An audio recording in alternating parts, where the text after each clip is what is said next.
নমস্কার, রত্নাস রেসিপিতে সবাইকে স্বাগতম। আজ তৈরি করে দেখাবো কাঁকড়া মাছের তেল ঝাল। এইভাবে কাঁকড়া মাছ রান্না করলে দারুণ টেস্টি হয়।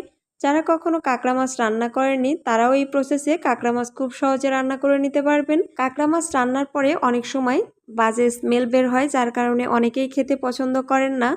কিভাবে রান্না করলে কোনো ধরনের বাজে স্মেল বের হবে না, রইল সেই সকল টিপস নিয়ে আজকের রেসিপি। প্রথমে 3টি বড় সাইজের কাঁকড়া মাছ ছোট করে কেটে নিয়েছি আর ভালো করে পরিষ্কার করে ধুয়ে নিয়েছি।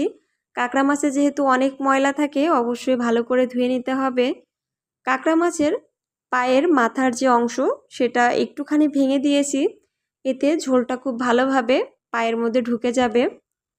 প্রথমে কাঁকড়া মাছগুলো সিদ্ধ করে নিব। তার জন্য ফুটন্ত জলের মধ্যে সামান্য লবণ আর হলুদ গুঁড়ো দিয়ে একটু মিশিয়ে নিলাম। জলটা ফুটে ওঠার সাথে সাথে আমি কাঁকড়া মাছগুলো দিয়ে দিলাম আর এভাবে 5 মিনিট মতো সিদ্ধ করে নিব। এখানে থাকছে 2টি টিপস। কাঁকড়া মাছ রান্নার পরে অনেক সময় বাজে স্মেল বের হয়, তো এইভাবে যদি আগে থেকে একটু সেদ্ধ করে নেওয়া হয় তাহলে কাঁকড়া মাছ রান্নার পরে কোনো ধরনের বাজে স্মেল থাকে না। এছাড়া কাঁকড়া মাছ রান্নার পরে অনেক সময় শ্বাসটা দেখা যায় শুকিয়ে গেছে, তো এইভাবে যদি সেদ্ধ করে নেওয়া হয় সেক্ষেত্রে শ্বাসটা একদম ঠিকঠাক থাকে, একটুও শুকাবে না। কাঁকড়া মাছ সেদ্ধ করা হয়ে গেছে, এখন নামিয়ে একটা সাইডে রেখে দিব। কড়াইতে দিয়ে দিলাম 1/2 কাপ সয়াবিন তেল। তেলটা একটু গরম হয়ে গেলে দিয়ে দিব পেঁয়াজ কুচি। আমি এখানে প্রায় 2 কাপ মতো পেঁয়াজ কুচি দিয়ে দিলাম। কাঁকড়া মাছ রান্নার ক্ষেত্রে পেঁয়াজের পরিমাণটা একটু বেশি ব্যবহার করতে হয়, এতে রান্নাটা অনেক বেশি ভালো হয়। পেঁয়াজটা নরম হয়ে আসলে দিয়ে দিব আদা রসুন বাটা 2 চা চামচ। আমি আদা রসুন বাটা একত্রে বেটে নিয়েছি। এরপর দিয়ে দিব জিরা বাটা 1 চা চামচ। মশলার কাঁচা গন্ধটা চলে যাওয়া পর্যন্ত একটু ভেজে নিব।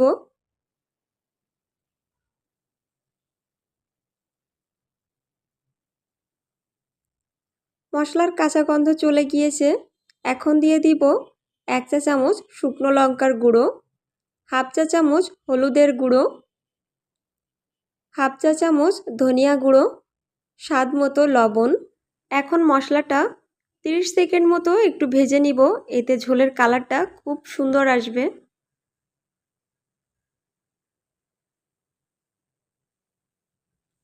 মশলা ভাজা হয়ে গিয়েছে, এখন দিয়ে দিব নারকেলের দুধ। আমি এখানে 1/2 কাপ মতো নারকেলের দুধ দিয়ে দিলাম।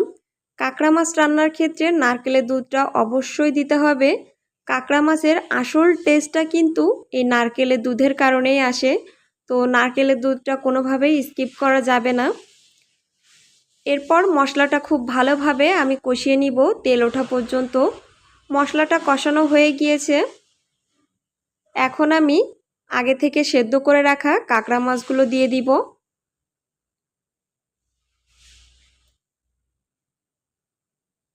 কাঁকড়া মাছগুলো মশলার সাথে প্রায় 7 থেকে 8 মিনিট সময় নিয়ে আমি কষিয়ে নিব, এতে মশলাটা খুব ভালোভাবে কাঁকড়ার মধ্যে ঢুকে যাবে।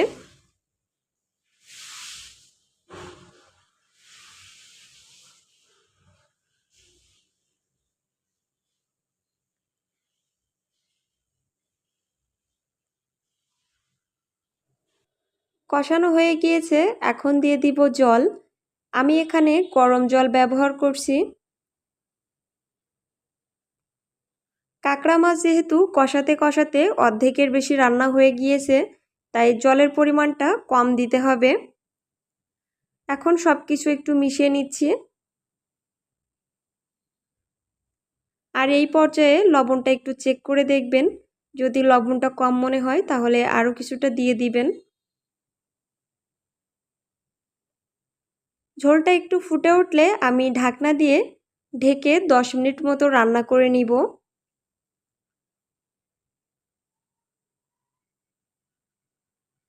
10 মিনিট পরে আমি ঢাকনা তুলে একটু নেড়েচেড়ে মিশিয়ে দিব, আর এর মধ্যে আমি একবার নেড়েচেড়ে মিশিয়ে দিয়েছিলাম। রান্নাটা হয়ে গিয়েছে, কাঁকড়া মাছগুলো সেদ্ধ হয়ে গেছে খুব ভালোভাবেই। শেষে দিয়ে দিব একটু গরম মশলা বাটা। এখানে আপনারা গরম মশলা গুঁড়োটাও ব্যবহার করতে পারেন। গরম মশলা বাটা দিলে টেস্টটা যেমন ভালো হয়, সাথে খুব সুন্দর একটা ফ্লেভার আসে। গরম মশলা বাটা দেওয়ার পরে 1 মিনিট মতো জাল করে নিতে হবে। এর বেশি জাল করা যাবে না, তাহলে গরম মশলার স্মেলটা চলে যাবে। তো একটু মিশিয়ে নিলাম। রান্নাটা হয়ে গেছে।